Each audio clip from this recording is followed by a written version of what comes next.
I could say शाबाशी शाबाशी शाबाशी। और यकीन मानिए प्रस्तुति का आनंद दुगना चार गुना और कई गुना हो गया जब मुख्य अतिथि महोदय भी साथ में शामिल हुए। So this was a small effort of our students to bring out different colors from the kaleidoscope. And now it's time to have some love and blessings. So may I request cynosure of the day, honorable chief guest of the event, a symbol of hard work, perseverance and struggle, Shri Sunil Sharma Bittu ji, to come up on the dais and enlighten us all with his valuable words. मेरे साथ मेरे सभी दोस्त साहिबान, प्रदेश ठाकुर जी, अश्विनी लंबरदार जी, निशांत जी, महेश चौधरी जी, अनिल चौधरी जी, अजय शर्मा जी, नरेश ठाकुर जी, राकेश रानी जी, नीलम जी, तेजनाथ जी, ताराचंद चौधरी जी, पुरुषोत्तम कालिया जी, आरती डोगरा जी,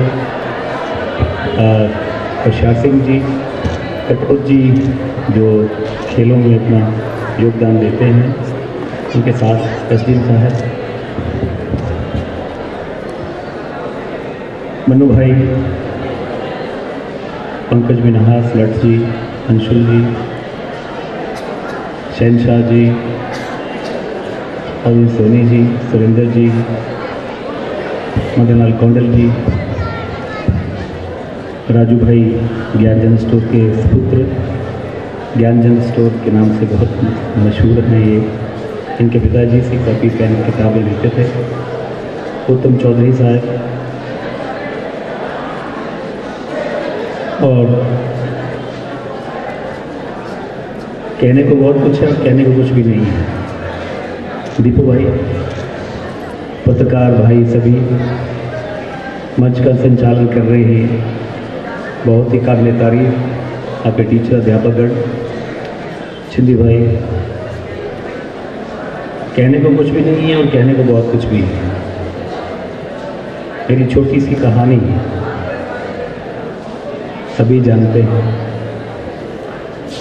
तेजनाथ जी बैठे हैं, ताराचंद चौधरी जी बैठे हैं, सिट्टू भाई जी।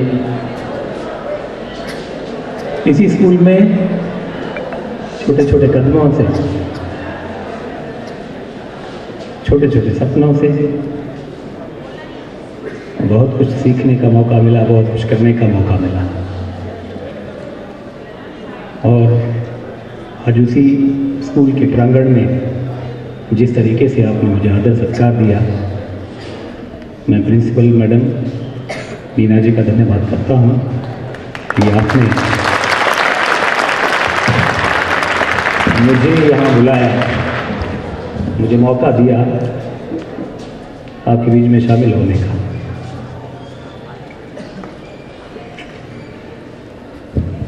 जब आप यहाँ पे अपना कल्चरल प्रोग्राम दे रहे थे तो मैं अपने विद्यार्थी जीवन में पहुँच गया था, क्योंकि मैंने भी सब कुछ ये काम किया है। मेरे अध्यापक हुआ करते थे हरनाम सिंह ठाकुर जी, जो हमें स्किट सिखाते थे। मेरी अध्यापिका थी मैडम संतोष जी, मैडम शीला जी, मैडम सरोज दीवान जी, जो हमें ग्रुप सॉन्ग सिखाते थे, हमें डांस सिखाते थे। और ऐसा कोई भी इवेंट नहीं होता था जिसमें मेरा नाम शामिल नहीं होता था, क्योंकि पढ़ने में लापरवाह था, थोड़ा कमज़ोर था, तो इसलिए बहाने ढूंढता था कि कैसे कुछ और किया जाए। और स्कूल की बैडमिंटन टीम का मैं कैप्टन रहा।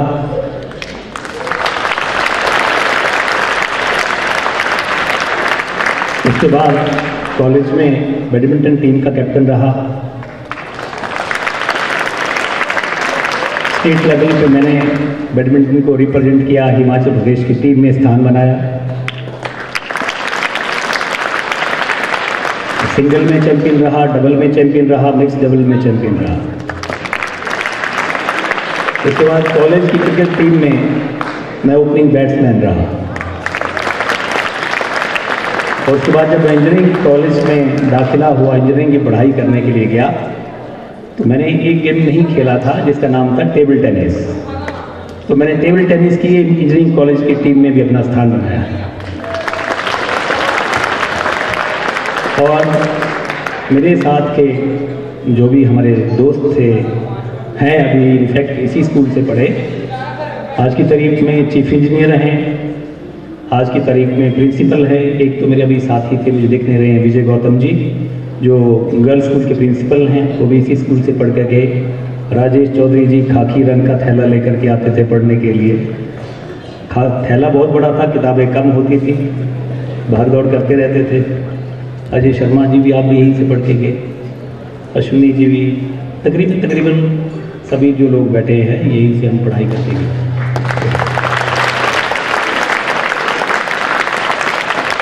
समय बदला, दस्तूर बदला, स्कूल का आप जो ढांचा था वो बदल गया। समय की बात होती है, उस समय कुछ और तरह का था, लेकिन आज भी हमारा दिल दिमाग, हमारा आदर स्कूल के साथ रहता है। जब भी यहाँ से हम आते जाते, निक्कू भाई मेरे खड़े हैं, ये भी इसी स्कूल में पढ़ के गए हैं। तकरीबन हम जो भी हैं सब यहीं से पढ़ के गए। और तो जब मैं यहाँ पे गाने वाने चल रहे थे, डांस वांस हो रहा था, तो सच मानिए मैं अपने आप को इसी स्कूल का विद्यार्थी समझ रहा था।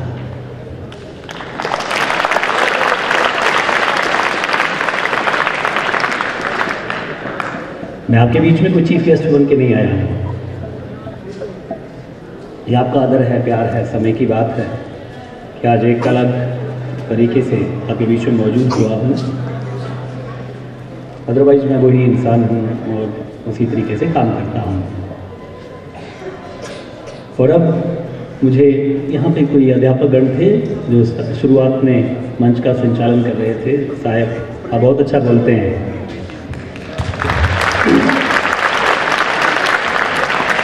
और आप भी बहुत अच्छा बोलती हैं। मैडम पंकज है आपका नाम, आप भी बहुत अच्छा बोलते हैं। और आपकी प्रिंसिपल मैडम की बहुत ही स्वीट वॉइस है। बहुत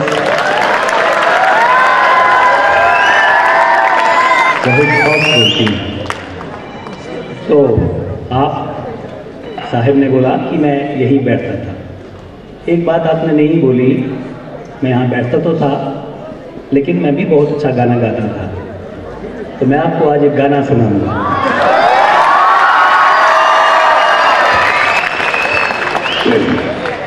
लेकिन आप जो लोग हैं आपने भी मेरे साथ गाना है, ओके? तो मैं ऐसा कहूँगा तो आप भी मेरे साथ गाना है, बहुत अच्छा गाना है, छोटे छोटे शब्दों में है, उसको गाइएगा। अध्यापकगण भी गा सकते हैं, माताएं भी गा सकती हैं। लेकिन मुझे मालूम नहीं कि अब मेरा गला किस में रहा होगा, किस अंदाज में मैं गाऊंगा, लेकिन गाने के भाव आप जरूर सुनिएगा बड़े प्यार से, अंदाज से। भाई प्रदीप डोगरा जी भी आ गए हैं, ये भी हमारे बीच में। ये क्रिकेट के ये विकेट कीपर हुआ करते थे, प्रदीप डोगरा जी। उसके बाद फौज में गए, वहाँ पे सेवा की।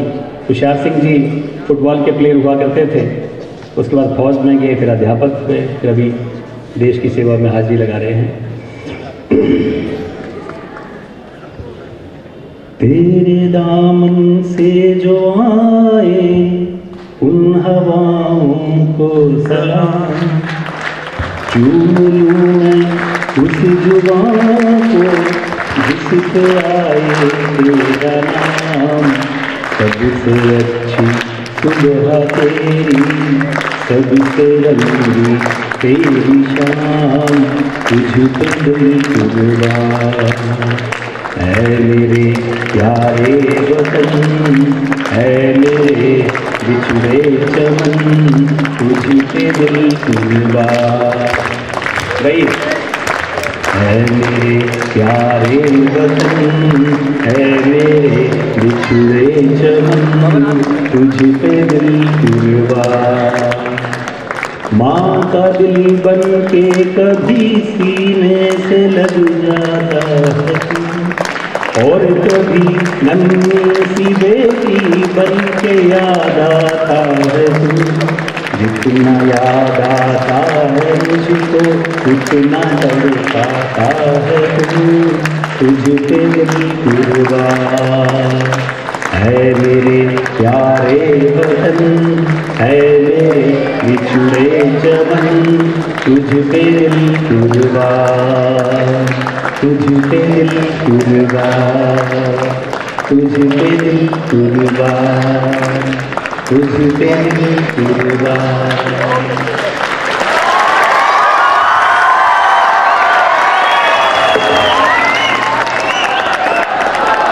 तो ये मेरा बचपन आपने जिंदा कर दिया, तो उसके लिए मैं धन्यवाद करता हूँ कि मुझे आप अपने साथ बचपन में लेके आ गए।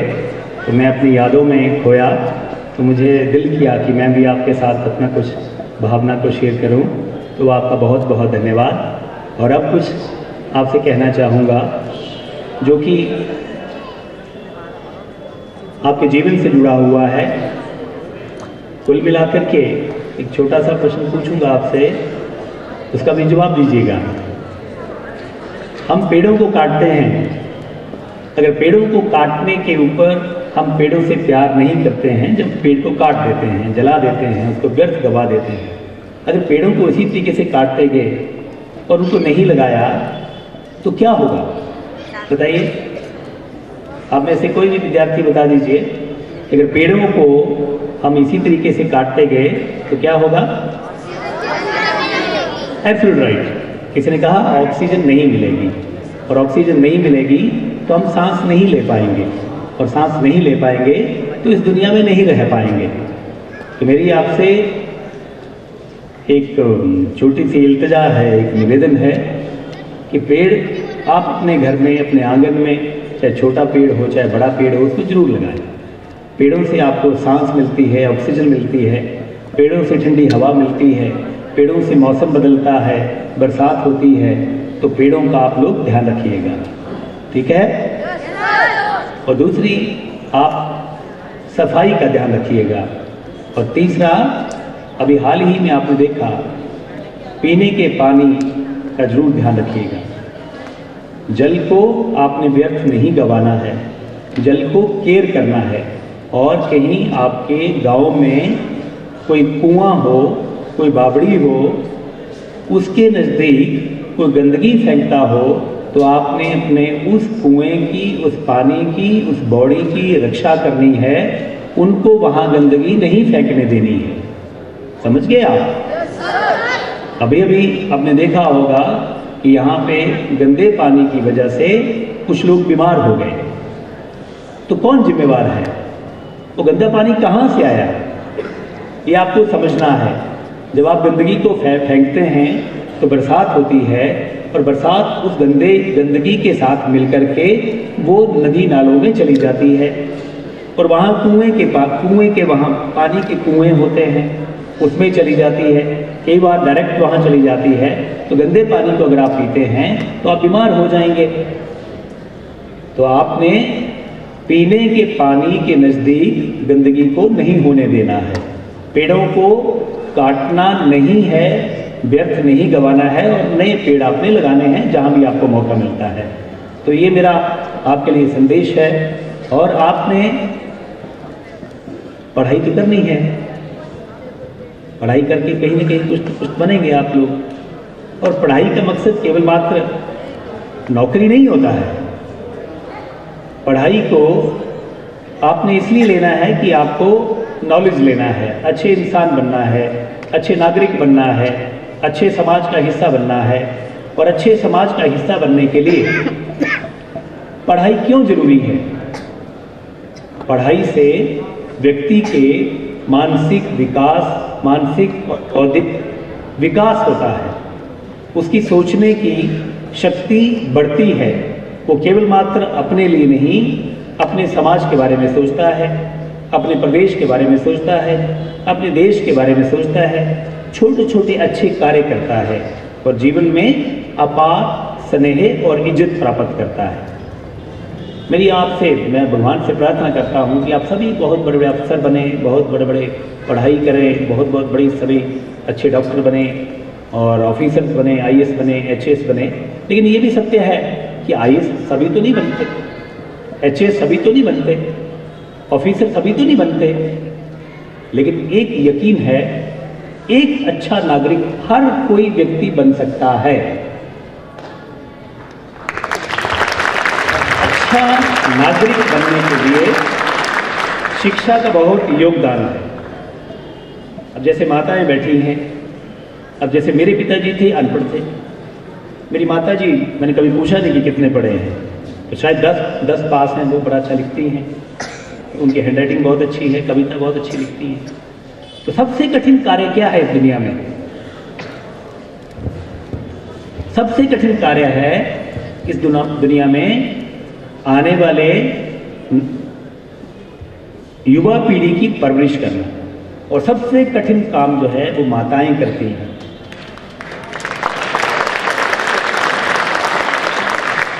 बच्चों का पालन पोषण करना, बच्चों की केयर करना, ये माँ का काम है। अब जरूरी थोड़ी कि हर माँ IAS हो, HAS हो, पुलिस इंस्पेक्टर हो, ग्रेजुएट हो, पोस्ट ग्रेजुएट हो। तो सबसे कठिन काम और करता कौन है? एक माँ करती है, जो बचपन में छोटी सी बेटी होती है, फिर उसकी शादी हो जाती है, फिर वो माँ बन जाती है।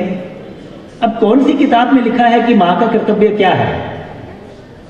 आपने कौन सी किताब में पढ़ा कि बच्चों को पालना क्या होता है, बच्चों से प्यार क्या होता है? आपको 10th में भी शायद ऐसी कोई किताब नहीं लगी है, ग्रेजुएशन में भी ऐसी कोई किताब नहीं लगी है कि माँ के कर्तव्य क्या है। वो न जाने आप कहाँ से सीख लेते हैं। इसको कहते हैं संस्कार, इसको कहते हैं जिम्मेवारी, इसको कहते हैं अपनी जिम्मेवारियों का एहसास होना और 100% डेडिकेटेड होकर के उस कार्य को करना। तो ये शिक्षा और संस्कार, शिक्षा विद्यालय में मिलती है, संस्कार परिवार में मिलते हैं, और वहाँ से आप अच्छे नागरिक बनते हैं और उससे अच्छा एक देश बनता है। तो मेरे लिहाज से सबसे कठिन कार्य है बच्चों की पालन पोषण करना। तो सभी माताएं हैं, उन सभी को मेरा प्रणाम है। मेरी भी माँ है, यहाँ बड़े बड़े अफसर बैठे हैं, इन सबकी माताएं हैं, इनको अब अपनी माँ की याद आ रही होगी। तो आपने माँ ने आपको पाल पोस के बड़ा किया, अच्छा नागरिक बनाया, और इस संसार में संस्कार देते हुए आपने अच्छा कार्य किया। ये है शिक्षा का मायने। शिक्षा का मायने केवल मात्र नौकरी प्राप्त करना नहीं है। और इसका छोटा सा उदाहरण, बहुत बड़ा उदाहरण आपके हमीरपुर में है। और मैं आपसे एक प्रश्न पूछने वाला हूँ, और यही प्रश्न मैंने जब मैं रेगुलेटरी कमीशन में मेंबर रहा तो मुझे HP यूनिवर्सिटी में बुलाया गया बतौर मुख्य अतिथि। अब HP यूनिवर्सिटी में थोड़ा सा मैं घबरा गया, क्योंकि मेरी इस तरफ वाइस चांसलर बैठे हुए थे, इस तरफ रजिस्ट्रार बैठे हुए थे, इस तरफ डायरेक्टर बैठे हुए थे, बहुत बहुत विद्वान बैठे हुए थे। आज भी थोड़ा सा घबराया हुआ हूँ। मेरे सामने तेजनाथ जी बैठे हैं, मेरे सामने ताराचंद चौधरी जी बैठे हैं, मेरे सामने एक स्वतंत्रता सेनानी परिवार से पुरुषोत्तम कालिया जी बैठे हैं, RC डोगरा जी बैठे हैं, मेरे से कई बुद्धिमान व्यक्ति लोग यहाँ बैठे हैं। भाई हमारे प्रदीप डोगरा जी जो सेवा देश में सिर्फ फौज में सेवा देकर के आए, वो मेरे सामने बैठे हैं। होशियार सिंह जी मेरे सामने बैठे हैं, आपके SDM साहब मेरे सामने बैठे हैं। तो कई बार बात करते हुए डरता हूँ, घबरा जाता हूँ कि आप लोगों को मैं क्या ज्ञान सिखाऊंगा, आपके सामने क्या बात करूँगा। तो इसी तरीके से जब HP यूनिवर्सिटी में पहुँचा और डरा हुआ था, तो मैंने उनसे एक प्रश्न पूछा था और आपसे भी पूछने वाला हूँ। आप विद्यार्थी लोग तैयार हो जाइए।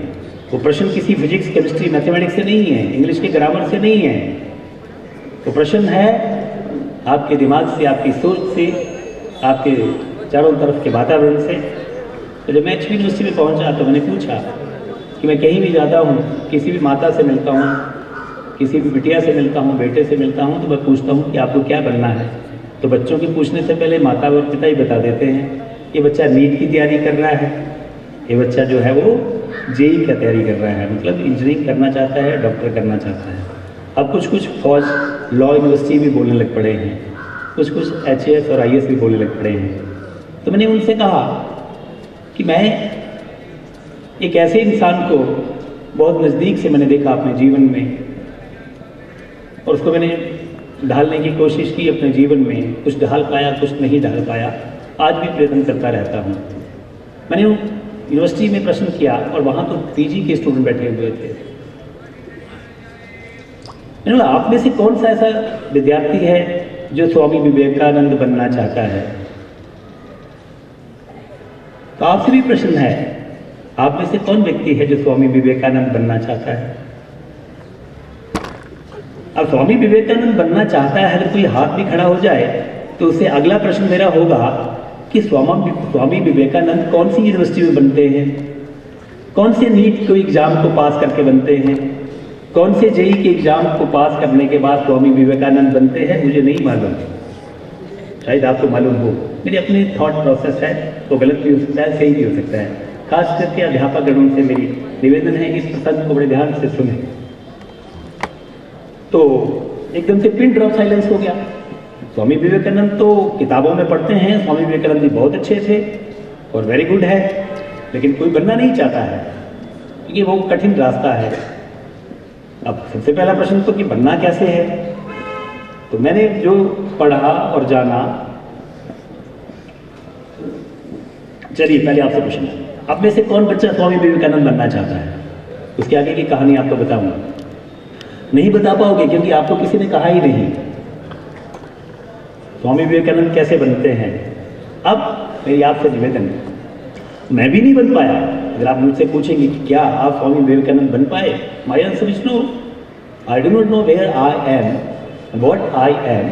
आई am simply a part of the society where I am contributing as per the base of my education, as per the base of my knowledge, as per the base of my observation, as per the base of my surroundings. I don't know whether I am pass or fail. I don't know whether I am close to my target or not. I don't know whether I have achieved something or not.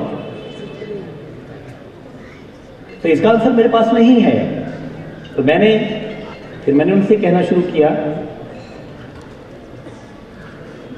Swami Vivekananda बनने के लिए सबसे पहले आपको अपने teacher को ढूंढना होगा। स्वामी विवेकानंद बनने के लिए टीचर कहाँ होता है? टीचर आपके घर में होता है। आपके दादा दादी स्वामी विवेकानंद बनने की यूनिवर्सिटी के टीचर हैं, चाहे वो अनपढ़ हों चाहे वो पढ़े लिखे हों, क्योंकि स्वामी विवेकानंद बनने के लिए किसी किताब की जरूरत नहीं होती है, अनुभव और एहसास की जरूरत होती है। और हम अपना पूरा जीवन किताब के काले अक्षरों में लगा देते हैं। हमारे बुजुर्ग गांव के, परिवार के, अगर हमसे कोई बात कर रहे हैं, उनकी बातों को हम उपहास में ले जाते हैं, उनकी बातों को हम नहीं सुनते हैं, ध्यान से नहीं सुनते हैं। अब बुजुर्ग क्या कहते हैं और स्वामी विवेकानंद जी करते क्या थे और उनके गुरु कौन थे? उनके गुरु कौन थे? मेरे दिमाग से निकल गया। परमहंस। किसी बच्चे की छोटी सी आवाज आई यहाँ पे, रामकृष्ण परमहंस। आपके अध्यापक गण बैठे हैं। अरे रामकृष्ण परमहंस मिलते कैसे हैं? आज के इस युग में रामकृष्ण परमहंस जी कहाँ हैं? अगर रामकृष्ण परमहंस किसी को भी मिल जाए तो सभी स्वामी विवेकानंद बन जाएं। पर क्या रामकृष्ण परमहंस हमारे बीच में मौजूद है? उसको खोजता कौन है? जब आप रामकृष्ण परमहंस को खोजेंगे नहीं तो वो मिलेगा कहां से? स्वामी विवेकानंद जी का सौभाग्य रहा कि वो ऐसे बुजुर्ग साहिबान के चरणों में जाके उन्होंने अपना जीवन लगा दिया और वहाँ से ज्ञान की लौ को प्राप्त करके वो समाज की सेवा में चले और एक ऐसा समाज बनाया और केवल मात्र छोटी सी उम्र में इस दुनिया से चले गए और लोग उनको आज भी याद रखते हैं। तो आपके रामकृष्ण परमहंस कौन हैं? आप विद्यार्थियों, आपके रामकृष्ण परमहंस, यहाँ तक कि मेरे भी रामकृष्ण परमहंस आदरणीय गुरुजन जी हैं, आपके अध्यापक हैं।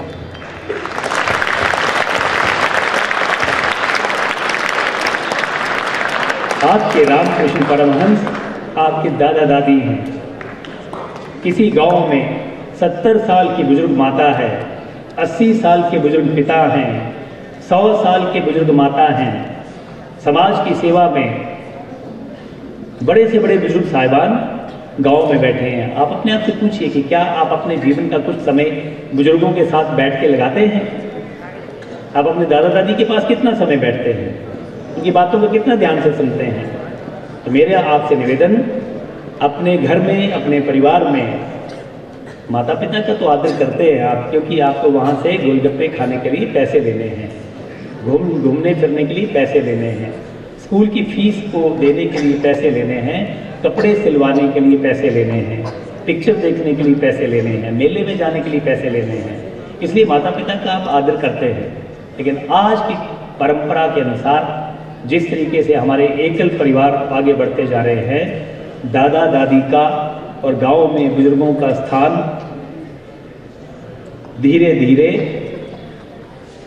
पीछे की ओर खिसक रहा है, और ये सबसे बड़ी कमी हमारे समाज में आ रही है।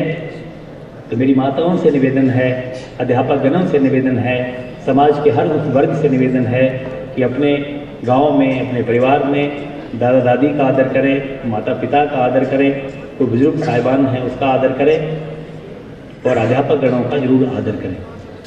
तो ये है सभी के सभी आपके रामकृष्ण परमहंस हैं, जो कि आपको जीवन में सफलता प्रदान करने में बहुत मदद करेंगे। आप इंजीनियर ना बन पाएँ, डॉक्टर ना बन पाएँ, कोई बड़ी बात नहीं, लेकिन आप जीवन के, देश के, प्रदेश के एक अच्छे नागरिक बनेंगे और बहुत सफलतापूर्वक हंसी खुशी से अपना जीवन जो है वो प्रदेश के प्रति, देश के प्रति समर्पित करेंगे। और अगर दूसरे शब्दों में कहूँ, हमें टेंशन किस चीज़ की है, परेशानी किस चीज़ की है? किसी के 10 में से 10 नंबर आते हैं, अच्छी बात है, किसी के 10 में से 5 नंबर आते हैं तो अच्छी बात है। आखिर ये नौकरी की होड़ किस लिए है? अब बता दीजिए, अब और बता देता हूँ आपको एक और कहानी, जिससे आपका थोड़ा आत्मिक बल बढ़ेगा। हमारे बीच में बड़े बड़े अफसर बैठे हैं, ये आप सभी बैठे हैं, ये अफसर बनने के बाद करते क्या हैं? शादी करते हैं, उसके बाद क्या करते हैं? बच्चे पैदा हो जाते हैं, उसके बाद क्या करते हैं? अरे दिन में हर महीने 2 किलो चावल, 2 किलो आटा, 2 किलो सब्जी लेके घर जाते हैं, खाना बनाते हैं, परिवार के साथ हंसी खुशी जीवन व्यतीत करते हैं। लेकिन गारंटी नहीं है, हंसी खुशी जीवन जीने के लिए अफसर होना जरूरी नहीं है। हंसी खुशी का जीवन एक अलग कहानी है।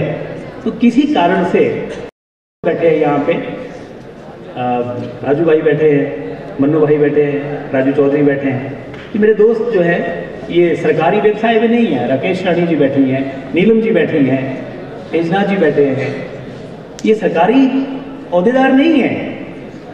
ये भी शाम को 2 किलो आटा, 2 किलो चावल, 2 किलो धनिया, 2 किलो नमक, 2 किलो गुड़ और शक्कर लेके जाते हैं और परिवार के साथ बैठ करके हंसते खेलते हुए जीवन व्यतीत करते हैं।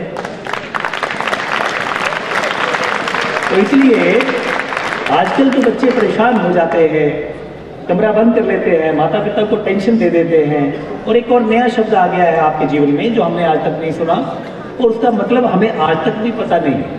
उस शब्द का नाम है डिप्रेशन। अभी क्या होता है हमें नहीं मालूम, पता सचमुच में नहीं मालूम। बच्चे के 10 में से 5 नंबर आए, सबसे पहले माता डिप्रेशन में जाती है, उसके बाद बच्चे, क्योंकि माता को गुस्सा आता है तो बच्चे डिप्रेशन में चले जाते हैं। तो बेटा चिंता की कोई बात नहीं, पढ़िए आराम से, 5 number, 6 number, 7 number, 8 number, 9 number, 10 number, चलते चलते चलते चलते जीवन को चलते चलते जैसे आप बड़े बड़े बड़े बड़े होंगे, आप शिक्षा की कहानी को समझने लगे, सफलता की कहानी को समझने लगे, अफसर और नहीं अफसर होने की कहानी को समझने लगे, और बिना किसी दबाव के अच्छा जीवन जियोगे अगर आप रामकृष्ण परमहंस, अगर आप अपने दादा दादी माता पिता को पहचान लोगे। तो कोरे कागज पे लिख के दे सकता हूं कि आपके जीवन में कभी भी खुशियों की कमी नहीं आएगी। आप क्या बनेंगे मुझे मालूम नहीं, लेकिन जीवन में खुशियों की कमी नहीं आएगी। आज हमारे बीच में दोस्त बैठे हैं, उनमें से कुछ ऐसे हैं जिनके माता पिता इस दुनिया में से चले गए। मेरे फादर साहब इस दुनिया से चले गए, तो मालूम चलता है, जब समय बीतता है तो पता चलता है। तो ये मेरी आपसे निवेदन है, बिना किसी दबाव के आराम से जीवन को जिए। माताएं बैठी हैं, आपकी तो तुलना ही नहीं है इस संसार में। आपसे बड़ी देवी कोई नहीं है। थोड़ा हौसला रखें। 10 में से 5 नंबर आते हैं तो टीचर को क्यों गुस्सा करना है, बच्चे को क्यों डांटना है? और बच्चा बड़ा हो जाएगा, 6 ले लेगा, 7 ले लेगा, 8 ले लेगा। सबसे बड़ी जिम्मेवारी आपकी जो है आज की तारीख में, आपका बच्चा नंबर कम ले ज़्यादा ले, नशे की लत में ना जाए।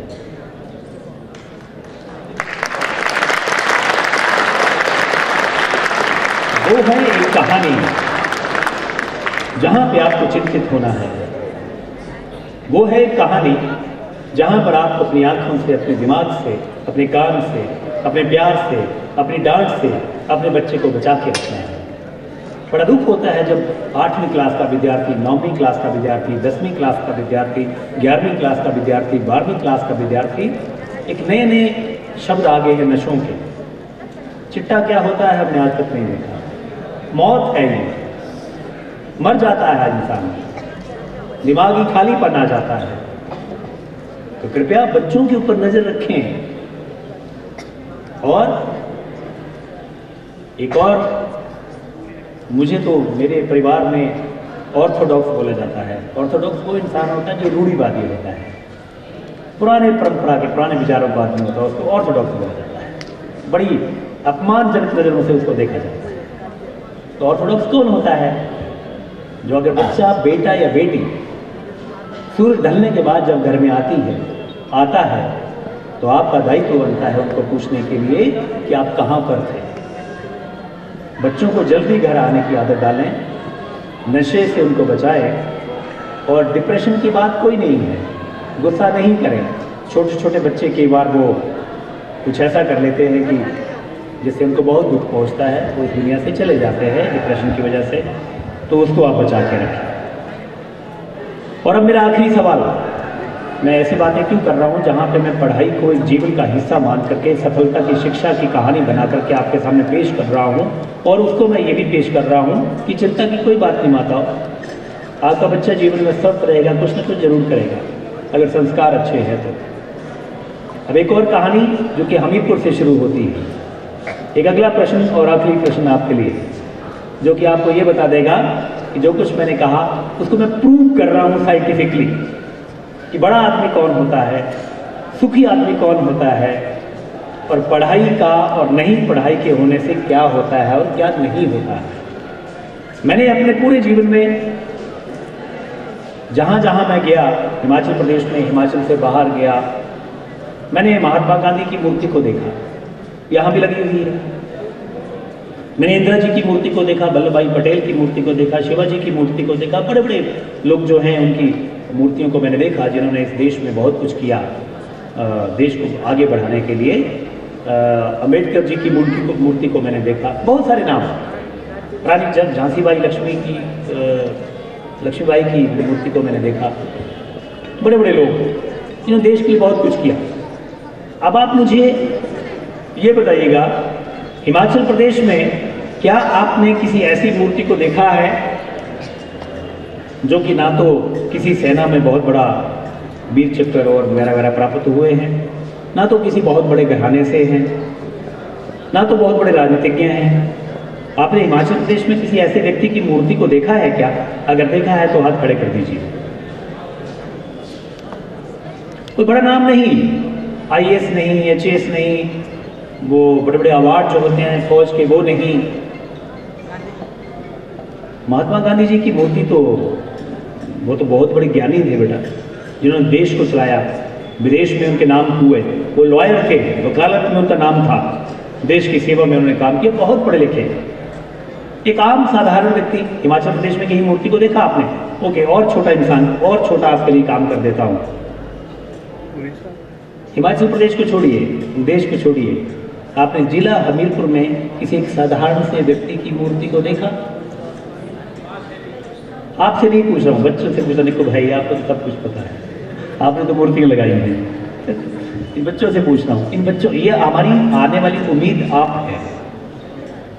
इस शहर में, जिला हमीरपुर को छोड़ दीजिए, हमीरपुर में आ जाइए। हमीरपुर शहर में एक आम साधारण व्यक्ति, और किसी भी जिला में, किसी भी शहर में, किसी भी कस्बे में, किसी भी देश में किसी भी प्रदेश में किसी व्यक्ति की मूर्ति लगना बहुत बड़ा सम्मान है, बहुत बड़ा सम्मान है।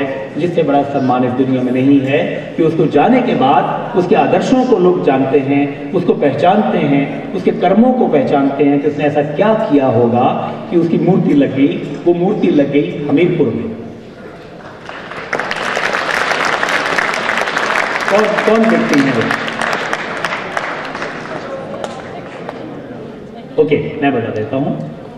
आपके टीचर ने, वो पीछे खड़े हैं पीली साड़ी में टीचर, वो आपको हिंट दे रहे हैं कि वो मूर्ति, वो मूर्ति, वो मूर्ति। लेकिन आप भी सच्चे हैं, आपकी कोई गलती नहीं है।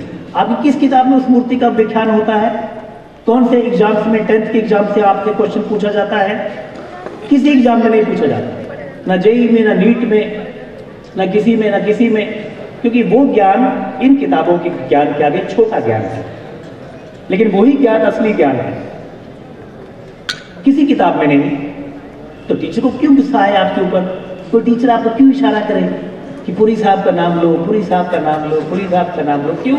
आपकी किताब में तो है नहीं, आपको रट्टे नहीं लगवाए गए, आपको याद नहीं करवाया गया, तो आपकी क्या गलती है? कोई गलती नहीं है। राम तेना जी, पुरी जी का नाम रोशनलाल पुरी जी, राजेश चौधरी जी, हमारे लिए गौरव की बात, आपके लिए गौरव की बात, आपके वार्ड में उनकी मूर्ति लगी है। रोशनलाल पुरी जी, ये कहानी का क्लाइमैक्स है जहां पे प्रूव किया जा रहा है, खास करके माताओं को खुशी होगी। और जान लीजिए आप, रोशनलाल पुरी जी गर्ल्स स्कूल में प्रिंसिपल नहीं थे, हेडमास्टर नहीं थे, टीजीटी नहीं थे, पीजीटी नहीं थे, चपड़ासी थे, पियोन। गर्ल्स स्कूल में रोशनलाल पुरी जी पियोन, बॉयज स्कूल में भी पियोन रहे, और उनकी मूर्ति वहां पे लग गई हमीरपुर में हॉस्पिटल के पास। तो वो क्या थे? वही रामकृष्ण परमहंस थे, वही स्वामी विवेकानंद जी थे, वही आदर्शों पे चलने वाले सच्चे इंसान थे। तो ऐसी शिक्षा कहां से मिले, ऐसा जीवन कहां से मिले? तो मैं यकीन से कह सकता हूं, और खास करके यहां पे जितनी माताएं बैठी हैं, आप अपने बच्चों को परेशान मत करिए, काले अक्षरों के लिए परेशान मत होइए, उनको ज्ञान संस्कार की ताकत दीजिए। उस ताकत से वो इंसान सफल इंसान बनेगा और हंसी खुशी पूर्वक अपना जीवन जिएगा।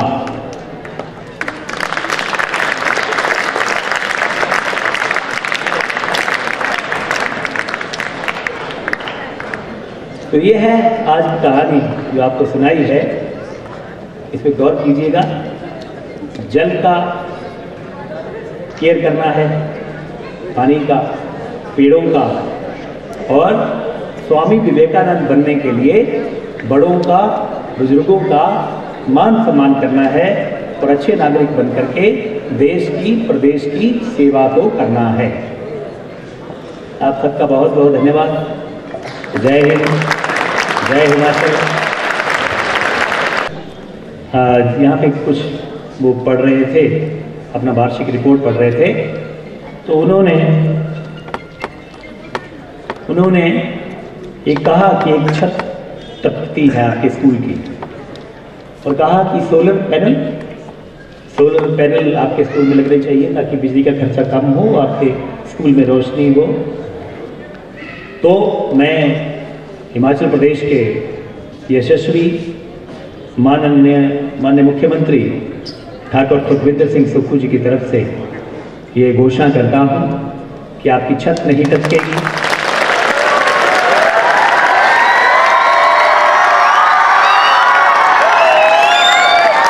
आपके जो सोलर के पैनल हैं वो भी लग जाएंगे,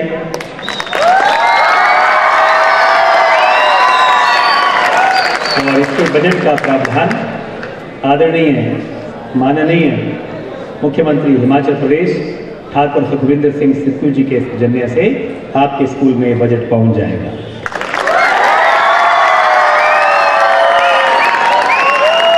दूसरी दूसरी बात हमारे लिए बड़ी गौरव की बात है कि प्रदेश के मुख्यमंत्री ठाकुर सुखविंदर सिंह सुक्खू जी भी इस कहानी का हिस्सा हैं जो अभी आपको सुनाएगी। एक छोटे से परिवार से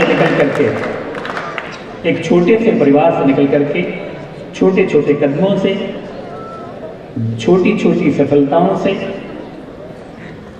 अपने जीवन को सजाया, संवारा, प्रदेश के लिए समर्पित किया।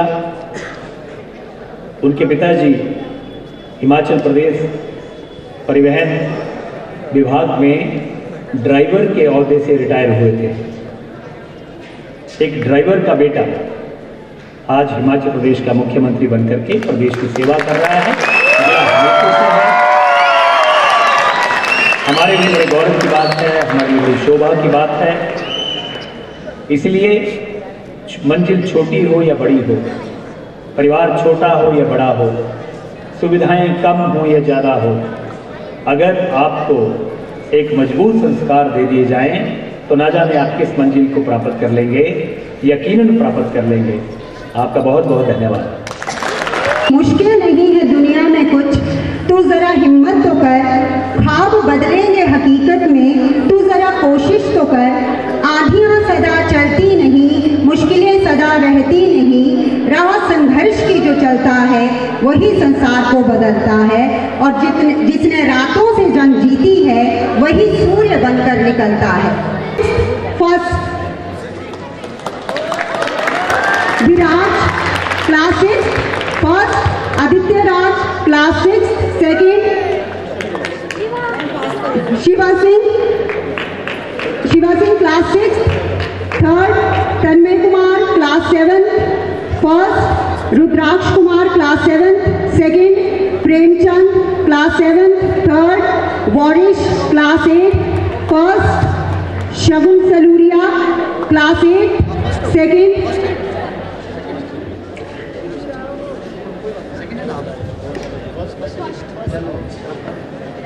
Ravi class 8, third Pawan Kumar class 9, first Prem Kumar class 9, second Krishna Kumar class 9, third Abhishek class 9, first Hariom class 9, second Kartik Kumar class 9, third Ravi Kumar class 10, first Nikhil Singh class 10, second Rahul Sharma class 10, third.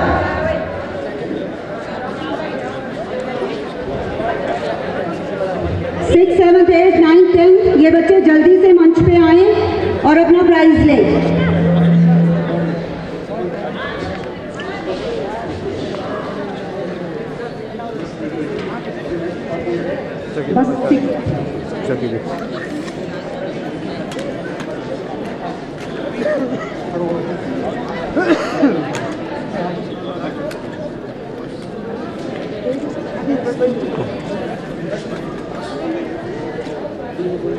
अब +1 टॉपर स्टूडेंट्स ये तैयार रहेंगे। साइंस फर्स्ट अखिल, सेकंड शिवम और थर्ड शिवम राठौर। आज first Kartik, second Krishna Gupta, third. Science commerce और arts इकट्ठे ही मंच पे आए, जल्दी से आए। क्लास +2 जल्दी से। First Hiten Kaystha, second Kartik Sharma, third Anmol Chander commerce +2 में। फर्स्ट अगर कोई आए हैं बच्चे, first Saurabh Patial, second Shivshankar, third Nikhil Thakur. Arts first Ajay Sharma, second Udayveer Singh, third Praful.